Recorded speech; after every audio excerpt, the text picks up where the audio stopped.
A very good evening, dear aspirants. Byju's के government exams prep channel में आप सभी का हार्दिक स्वागत है. Very warm welcome to all of you in today's lecture on daily current affairs. एक ऐसा सेगमेंट जहां आपके सामने प्रस्तुत किए जाएंगे वो सभी खास न्यूज इवेंट्स और खबरें जो आपकी आने वाली इन सभी गवर्नमेंट परीक्षाओं के दृष्टिकोण से बहुत ही हेल्पफुल हैं. यही नहीं, सेशन के अंत में हम आपसे शेयर करेंगे कुछ बहुत ही इंपॉर्टेंट प्रैक्टिस क्वेश्चंस भी, क्योंकि ये सभी प्रैक्टिस क्वेश्चंस आज की ही तमाम खबरों पे आधारित हैं. तो आप इनके उत्तर देने का अवश्य प्रयास कीजिए और इनके आंसर्स को निरंतर शेयर करते रहिए हमारे साथ कमेंट बॉक्स में. तो चलिए अब शुरू करते हैं 20 अगस्त अर्थात आज के दिनांक से जुड़ी सभी खबरों पे हमारी चर्चा की. सबसे पहले यहाँ हम बात करेंगे नेशनल अफेयर्स की अर्थात राष्ट्रीय मामलों की. जी हाँ, यूनियन कैबिनेट ने अपनी मंजूरी दी है हाल ही में to establish and launch a new mission on oil palm, जिसे बुलाया जाएगा national mission on edible oils, oil palm, NMEO-OP. ये एक सेंट्रली स्पॉन्सर्ड स्कीम होने वाली है जिसका विशेष रूप से फोकस है भारत का नॉर्थ ईस्ट इलाका और towards the Andaman and Nicobar islands. ये हम सभी जानते हैं फ्रेंड्स कि जिस प्रकार भारत की आबादी बढ़ रही है उसी तरीके से एडिबल ऑयल की डिमांड भी तेजी से जोर पकड़ रही है, परंतु भारत में पाम ऑयल का डोमेस्टिक प्रोडक्शन सफिशिएंट नहीं है. इसी कारण भारत को भारी मात्रा में पाम ऑयल को इंपोर्ट करना पड़ता है. तो इस मिशन का उद्देश्य है इंपोर्ट पे डिपेंडेंस को कम करना और घरेलू उत्पादन को बढ़ोतरी देना. एक बड़ा फाइनेंशियल आउटलेट तय किया गया है of ₹11,040 crore for being channelised into this scheme, जिसमें से तकरीबन 8844 करोड़ गवर्नमेंट ऑफ इंडिया का शेयर होगा और 2196 crore share will belong to the states. इसके अलावा the scheme will also have an availability for viability gap funding.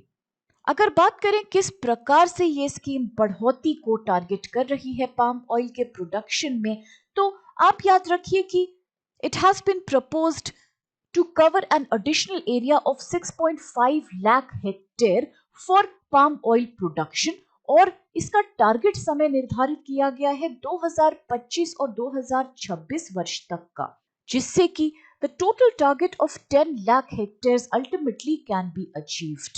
और ये एक्सपेक्ट किया जा रहा है that the production of crude palm oil CPO will be expected to shoot up to 11.20 lakh tons by 2025-26. और अगर बात करें आने वाले उसके बाद के 4 वर्षों में, so again the target has been made as 28 lakh tons that should be achievable by 2029 to 2030. इस मिशन की जरूरत इसलिए पड़ी क्योंकि जैसा हमने अभी अभी चर्चा किया था कि 2020 और 2021 में इंडिया ने according to the statistics around 8.76 million tonne of palm oil का कंजम्पशन किया है. लेकिन अगर इसे कंपेयर किया जाए डोमेस्टिक प्रोडक्शन से तो हमें रियलाइज होता है कि domestic production was barely 2 lakh tonnes. तो कहां से पूरी करी गई इस तरह की domestic oil demand? So naturally India had to depend on a lot of oil import because India has one of the largest consumer base for edible oil. इसी संदर्भ में ये भी याद रखिए कि फिर कौन से हैं वो देश जो ग्लोबली लीड कर रहे हैं पाम ऑयल के उत्पादन में. तो यहाँ नाम आते हैं इंडोनेशिया के, उसके बाद मलेशिया का और फिर थाईलैंड का. ऐसा माना जाता है कि Indonesia and Malaysia, these islands together constitute more than half of the total crude palm oil production. अब इसके साथ चल के देखते हैं कौन सा है दूसरा राष्ट्रीय मामला. तो ये है संबंधित हेवी इंडस्ट्रीज से, जिसने कि अभी अभी हाल ही में इनॉग्रेट किया है solar electric vehicle charging station Karnal lake resort में, which is in the state of Haryana. इसका उद्देश्य है भारत में जल्द से जल्द इलेक्ट्रिक व्हीकल्स को प्रमोट करना. केंद्रीय भारी उद्योग मंत्री ने करनाल लेक रिजॉर्ट में solar electric vehicle charging station का इसीलिए उद्घाटन किया। और इसके साथ एक मेजर डेवलपमेंट ये हुआ है कि the Delhi Chandigarh highway has now become the first e vehicle friendly highway in the country. और इसमें एक बड़ा नेटवर्क बिछाया गया है of solar based electric vehicle charging stations का, जिसे हम शॉर्ट में SEVCs कहते हैं। इसे सेटअप करने के पीछे हाथ है Bharat heavy electrics limited BHEL का, और ये किया गया है अंडर द फेम 1 स्कीम। क्या है फेम 1 स्कीम? तो ये है faster adoption and manufacturing of hybrid and electric vehicles in India. This is a scheme under the aegis of heavy industries. अगर बात करें इस ईवी चार्जिंग स्टेशन की जो अभी अभी बन के तैयार हुआ है करनाल लेक रिजॉर्ट में, तो इसकी लोकेशन बेहद स्ट्रैटेजिक है क्योंकि ये बिल्कुल बीचों बीच तैनात किया गया है in the Delhi Chandigarh highway. इसमें कैपेसिटी है उन सभी व्हीकल्स को केटर करने की which are currently being used in the country. Of course we are talking about the electric vehicles in this case. और ये भी सरकार द्वारा बताया गया है कि इस प्लान के अंतर्गत हर 25 से 30 किलोमीटर के इंटरवल में regularly EV charging stations provide किए जाएंगे। And we all know that the larger aim of the government behind this is to promote the Indian mission of converting towards cleaner and green energy in times to come. और अब इसके साथ चल के देखते हैं कौन से हैं हमारे साथ आज अंतर्राष्ट्रीय मामले जुड़े हुए। The very first news in this segment is that the Minister of State for Culture, Shri Arjun Ram Meghwal, has participated in the 18th SCO Culture Ministers meeting. जी हाँ, संस्कृति राज्य मंत्री अर्जुन सिंह मेघवाल ने 18वीं SCO संस्कृति मंत्रियों की बैठक में भाग लिया। यही नहीं, उन्होंने बैठक को एड्रेस भी किया। परंतु क्या है SCO? So we know that it means Shanghai cooperation organisation. इसकी मीटिंग को मिनिस्टर अर्जुन राम मेघवाल जी के द्वारा वर्चुअल मोड से अटेंड किया गया। प्लीज ऑल्सो रिमेंबर फ्रेंड्स कि इस बार इस मीटिंग को होस्ट कर रहा है तजाकिस्तान, क्योंकि Tajikistan is currently holding the chairmanship of Shanghai cooperation organisation for the year 2021। इस मीटिंग में कई मुद्दों पर चर्चा करी गई, but the main deliberations of course were related to development of cultural and humanitarian cooperation. इसके साथ prospects for cooperation in the field of culture within the Shanghai Cooperation Organization, और जिस प्रकार से बढ़ते कोविड समस्या के कारण देशों को अलग अलग चुनौतियों का सामना करना पड़ रहा है, तो इसीलिए ये बताया गया कि शंघाई कोऑपरेशन ऑर्गेनाइजेशन में इंटर स्टेट अंडरस्टैंडिंग को बढ़ाने का एक बेहद तगड़ा पोटेंशियल मौजूद है, because some very important emerging economies are a part of this organization. और अगर हम बात करें SCO की, तो आप याद रखिए कि इसके मुख्यालय स्थित हैं चाइना की राजधानी बीजिंग में। इसका संगठन किया गया था 15 जून 2001 को, और इसमें 8 परमानेंट मेंबर स्टेट्स शामिल हैं, which include China, India, Kazakhstan, Kyrgyzstan, Russia, Pakistan, Tajikistan, and Uzbekistan. And now with this, let's have a look at the other international news for today, जो है कि किस प्रकार भारत और वियतनाम दोनों की नेवीज ने एक बायलैटरल मैरिटाइम एक्सरसाइज कंडक्ट करवाई है। और इस द्विपक्षीय समुद्री अभ्यास का उद्देश्य था दोनों ही देशों के बीच डिफेंस कोऑपरेशन को बढ़ोतरी देना। जी हाँ, the Indian navy and Vietnamese people navy undertook bilateral maritime exercises in the South China Sea with the objective of improving defense ties between both these navies. Bharat से इस एक्सरसाइज में भाग लिया INS रणविजय ने और INS कोरा ने, और वियतनाम की अगर बात की जाए तो यहाँ से शामिल था VPNS Lai Thai TO. These frigates had participated in this important drill. Both the navies aimed at sharing state-of-the-art, sharing knowledge base, and exchanging strategies to strengthen India-Vietnam defense relations. और भारतीय नौसेना ने ये कहा कि हाल ही में दोनों भारत और वियतनाम के बीच रक्षा संबंध मजबूत रहे हैं, और पिछले कुछ वर्षों में दोनों नौसेनाओं के बीच प्रशिक्षण सहयोग को और बढ़ोतरी दे रहा है। अगर बात करें आईएनएस रणविजय की, so this is India's Rajput class guided missile destroyer. इसमें तकनीकी मौजूद है, an array of weapons की, sensors की, which include surface to surface missile, anti-air missile and guns, heavyweight torpedoes, anti-submarine rockets, and it is capable of carrying anti-submarine helicopter Camov 28। इस vessel को commission किया गया था नौसेना ने इन दिसंबर 1987। और अगर बात करें आईएनएस कोरा की, तो ये equipped है with surface to surface missiles and anti-air guns, और ये एक लीड वेसल है of the Kora class missile corvette. और अब जल्दी से चर्चा कर लेते हैं वियतनाम के ऊपर। We all know that the capital of this country is Hanoi. और अगर बात करें करेंसी की, क्योंकि इस प्रकार के छोटे छोटे क्वेश्चंस अक्सर एग्जाम्स में पूछ लिए जाते हैं, तो आप याद रखिए कि the currency is Vietnamese Dong. Now let's have a look at the next fact in international affairs, जो है कि किस प्रकार भारत और बांग्लादेश के बीच एमओयू साइन हुआ है ऑन डिजास्टर मैनेजमेंट।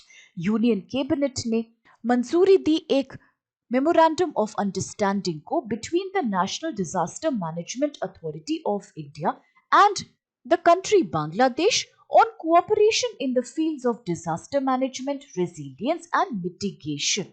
क्या थे इस एमओयू की मुख्य विशेषताएं? तो सबसे पहला था to extend cooperation in the field of advanced information technology, early warning systems, remote sensing and navigation services, expertise for disaster preparedness, response and mitigation, and more towards real-time data sharing। इस MOU के अंतर्गत दोनों देशों से officials जो कि disaster management में काम कर रहे हैं, उन्हें सपोर्ट ट्रेनिंग प्रोवाइड करी जाएगी। यही नहीं, both the countries will also conduct joint disaster management exercises, जो कि द्विपक्षीय रूप से करी जाएंगी, to enhance the capacity of both the countries to fight natural disasters। Both the countries will exchange publications and materials, including textbooks, guidelines in the field of disaster management, और joint research activities भी conduct करवाई जाएंगी disaster management के लिए, risk को reduce करने के लिए, और जल्दी से जल्दी आपदा अगर हो जाती है तो उससे रिकवर करने की स्ट्रैटेजी बनाने के ऊपर। और अब चल के देखते हैं कौन सी खबर आज हमारे साथ है इन एनवायरनमेंट एंड इकोलॉजी सेगमेंट। तो यहाँ हम चर्चा करेंगे IUCN पे। IUCN का तात्पर्य है international union for conservation of nature, प्रकृति संरक्षण के लिए अंतर्राष्ट्रीय संघ। ये एक अंतर्राष्ट्रीय ऑर्गेनाइजेशन है जिसका उद्देश्य है to work in the field of nature conservation and sustainable use of natural resources. ये कई गतिविधियों पे फोकस करता है, जैसे कि डेटा एकत्र करना और एनालिसिस और रिसर्च प्रोवाइड करना, फील्ड प्रोजेक्ट्स करना, एडवोकेसी और एजुकेशन को प्रमोट करना towards the protection of natural resources across the world. इसमें तकरीबन 1400 सरकारी और गैर सरकारी ऑर्गेनाइजेशंस शामिल हैं। तकरीबन 16,000 साइंटिस्ट और एक्सपर्ट्स पार्टिसिपेट करते हैं in the work of IUCN commissions on a voluntary basis.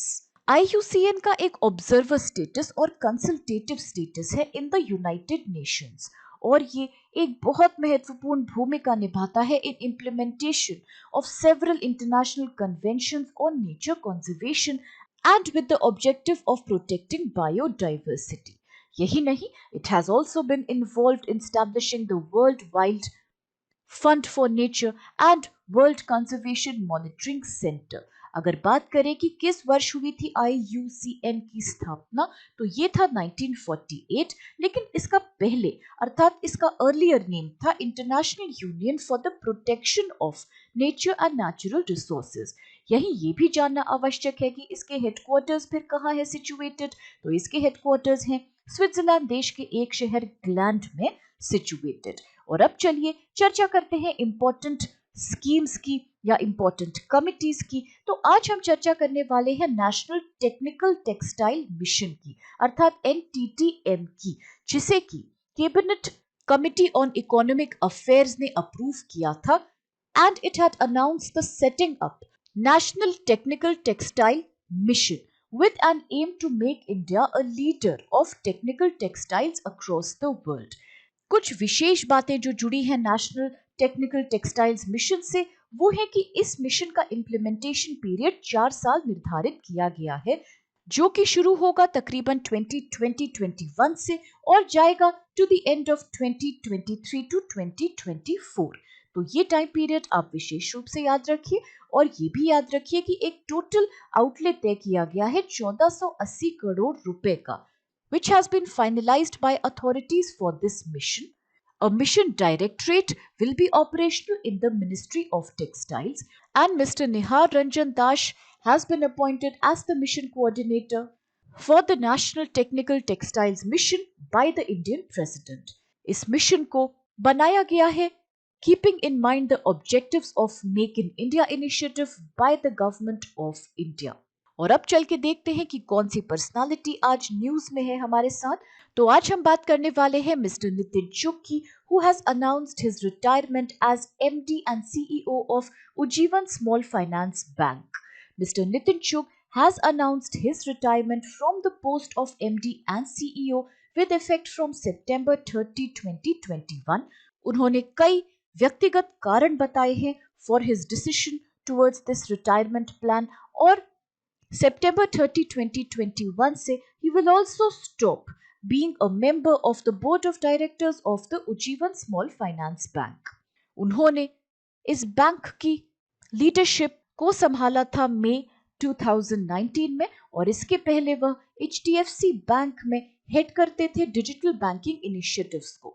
अगर इसी संदर्भ में बात करें कि क्या है Ujjivan small finance bank, so please remember that it was founded by Samit Ghosh and its headquarters are situated in the capital of Karnataka, that is Bengaluru. और इसके साथ अब चल के देखते हैं कि बुक्स एंड अवार्ड सेगमेंट में आज हम किसकी चर्चा करने वाले हैं। तो यहाँ हम चर्चा करेंगे एक नई किताब की जो कि रिलीज करी गई है by major general Rajpal Poonia.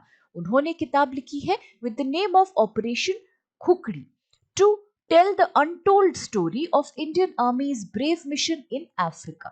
इस नई किताब को इन्होंने लिखा है on one of Indian Army's most successful UN peacekeeping missions in the jungles of Sierra Leone in 2000. इस किताब को हाल ही में रिलीज किया गया है। इस बुक के author major general Rajpal Punia had led the Indian peacekeeping force in West African country of Sierra Leone as a major और इसे को-ऑथर किया है उनकी पुत्री दामिनी ने भी। This book has been published by Penguin Random House in India and soon it will be released and republished in Hindi by Rajkamal Prakashan. और अब इसके साथ आइए देखते हैं कि बैंकिंग और वित्तीय संबंधी समाचार में आज हम क्या चर्चा करेंगे। तो यहाँ हम बात करेंगे about how USOF has partnered with BSNL to provide a high-speed internet access in the northeastern states of India. अर्थात यूनिवर्सल सर्विस ऑब्लिगेशन फंड ने एक अग्रीमेंट साइन किया है भारत संचार निगम लिमिटेड के साथ इस उद्देश्य से कि भारत के उत्तर पूर्वी क्षेत्रों में एक हाई क्वालिटी और एक हाई स्पीड वाली इंटरनेट सुविधा को उपलब्ध करवाया जा सके, जिससे ना कि यहाँ के लोगों को जो समस्या महसूस होती है because of poor connection and low bandwidth वो सॉल्व हो सके and they can be included more concretely in the mainstream of the country. This agreement calls for hiring 10 Gbps international bandwidth for internet connectivity to Agartala, जो कि त्रिपुरा में है, from Bangladesh Submarine Cable Company Limited अर्थात BSCCL. The USOF will provide financial support to Bharat Sanchar Nigam Limited for a period of 3 years और Universal Service Obligation Fund आता है under the department of telecommunications, ministry of communications. इसके साथ चलिए अब देखते हैं खेल समाचार कौन से हैं आज। Here we will talk about how the ICC T20 world cup which is about to happen after 2 months is being awaited desperately by the fans। अर्थात आने वाले ICC T20 वर्ल्ड कप का बेसब्री से सभी फैन इंतजार कर रहे हैं और इस 2 महीने की वेटिंग पीरियड को मार्क करने के लिए the international cricket council ICC has announced a virtual trophy tour जो कि थर्सडे से शुरू किया जाने वाला है। इस वर्चुअल टूर को कंडक्ट करवाया जाएगा बाय निसान। और ये तो हम जानते ही हैं कि अक्टूबर 2021 में आने वाला ये आईसीसी टी20 वर्ल्ड कप कहाँ आयोजित होने वाला है। So we know that it is going to be organised in Oman and United Arab Emirates UAE. इस टूर को लॉन्च किया है कार्लोस ब्राथवाइट ने, the star of the last men T20 world cup. He had hit 4 consecutive sixes in the last over of the final against England, जिसके कारण West Indies जीत पाई थी अपना खिताब वर्ष 2016 में। The ICC men's T20 world cup trophy को अब access किया जा सकता है virtually through a 3D augmented reality filter, और इसे प्रोवाइड किया जाएगा on the official T20 world cup Facebook and Instagram pages. इस फिल्टर से फैंस और ज्यादा रचनात्मक हो सकते हैं, and they are encouraged to take control of the tour by taking the trophy wherever they would like to. Fans अब track कर सकते हैं और अप टू डेट रह सकते हैं इस टूर की जर्नी के सभी पड़ावों के साथ through the trophy tour section of the T20 world cup website. ये एक वन स्टॉप डेस्टिनेशन का काम करेगा for all the content generated by fans and ICC throughout the duration of this trophy tour.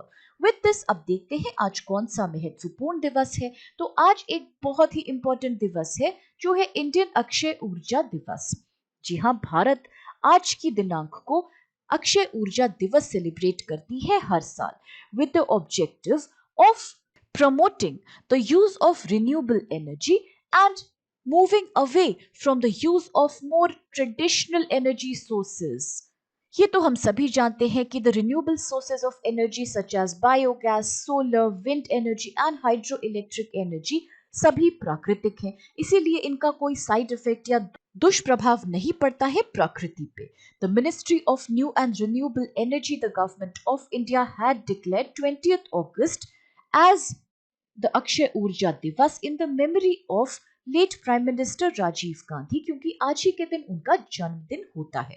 This day therefore has been marked as National Renewable Energy Day. This event was started back in the year 2004 और ये हम जानते हैं कि renewable और green energy में वो sources आते हैं which are carbon neutral in nature, जैसे कि धूप, हवा, बारिश, tides, waves and geothermal heat. With this अब देखते हैं कि कौन सा है आज का दूसरा खास दिवस। तो ये है सद्भावना दिवस, जो मनाया जाता है भारत में हर वर्ष to commemorate the birth anniversary of late erstwhile prime minister Shri Rajiv Gandhi. सद्भावना का अर्थ होता है गुडविल और बोनाफाइड, और अगस्त 20 2021 77th बर्थडे एनिवर्सरी मार्क कर रहा है of Shri Rajiv Gandhi, who had taken the office of Prime Minister as the youngest Indian PM when he was merely 40 years old.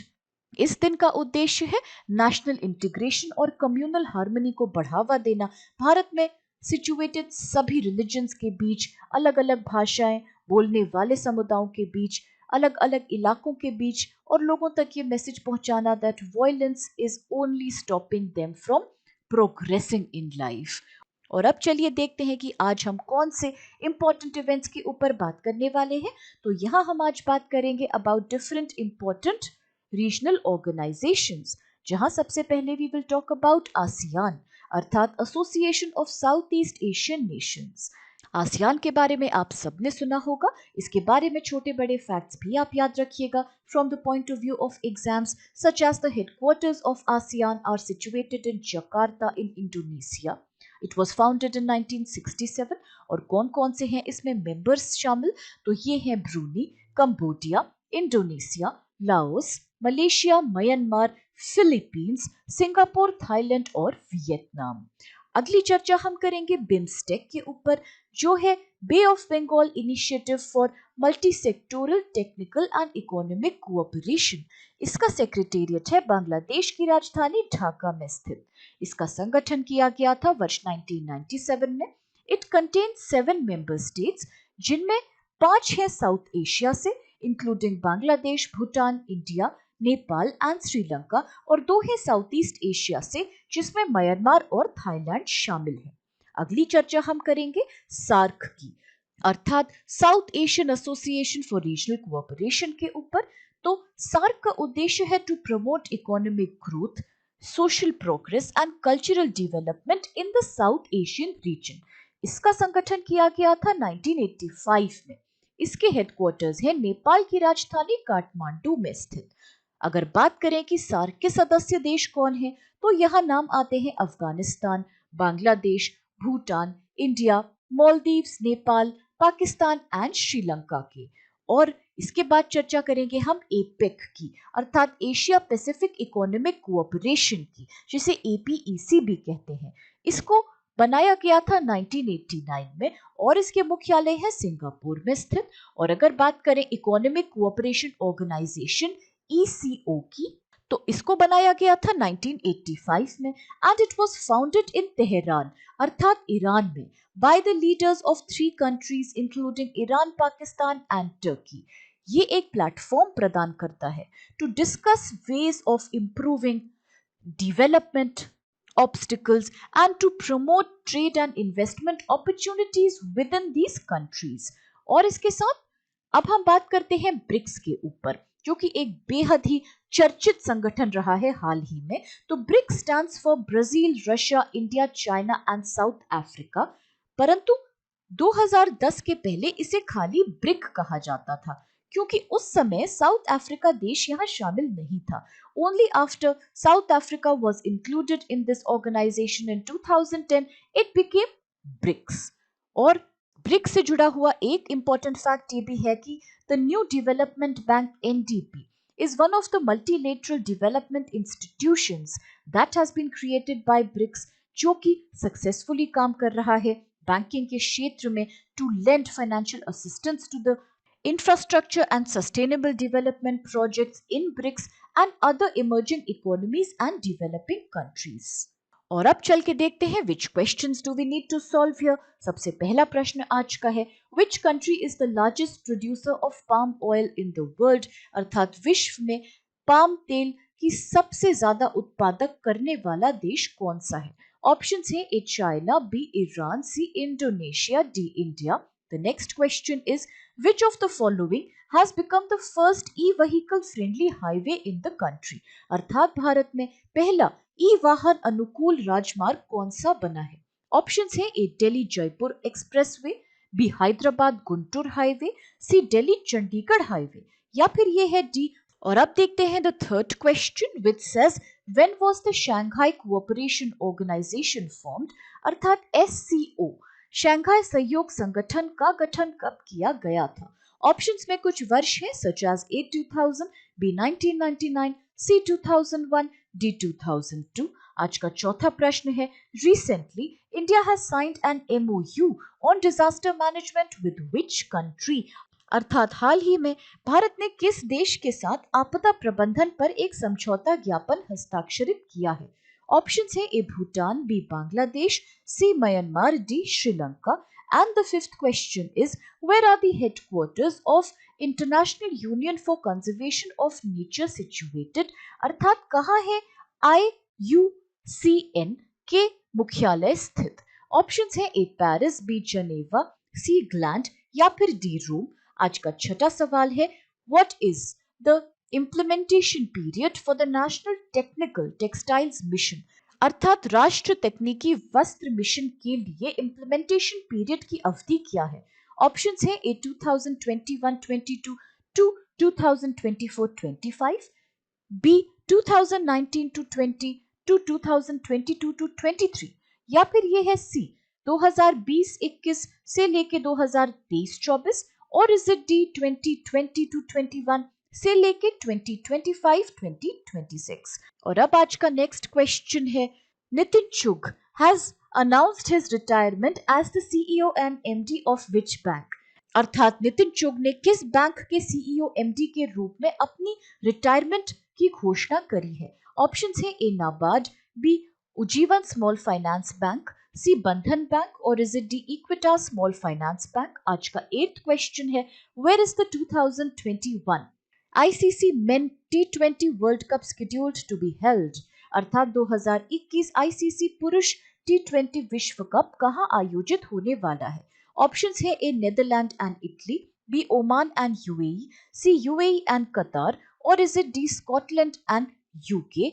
और अब आज का 9th क्वेश्चन है, व्हेन इज द अक्षय ऊर्जा दिवस ऑब्जर्व्ड? अर्थात अक्षय ऊर्जा दिवस कब मनाया जाता है? ऑप्शंस है ए 17 अगस्त, बी 19 अगस्त, सी 18 अगस्त, डी 20 अगस्त। विद दिस आज का आखिरी और 10th क्वेश्चन है, where are the headquarters of BIMSTEC situated? अर्थात बंगाल की खाड़ी बहुक्षेत्रीय तकनीकी और आर्थिक सहयोग पहल बिम्स्टेक का मुख्यालय कहाँ है? ऑप्शंस है ए कोलंबो, बी न्यू दिल्ली, सी ढाका या फिर डी बैंकॉक। और अब इन सभी इंपॉर्टेंट क्वेश्चंस और कुछ बेहद आवश्यक खबरों के साथ आज के इस सेगमेंट को हम यही समाप्त करते हैं, इस आशा के साथ कि आप सभी को इससे बेहद लाभ प्राप्त होगा। फ्रेंड्स, अगर आपको वीडियो पसंद आए तो प्लीज चैनल को लाइक, शेयर और सब्सक्राइब करना बिल्कुल मत भूलिए और इन सभी क्वेश्चंस के उत्तर देते रहिए हमें। With this, have a great day. Please stay safe and thank you so much to all of you.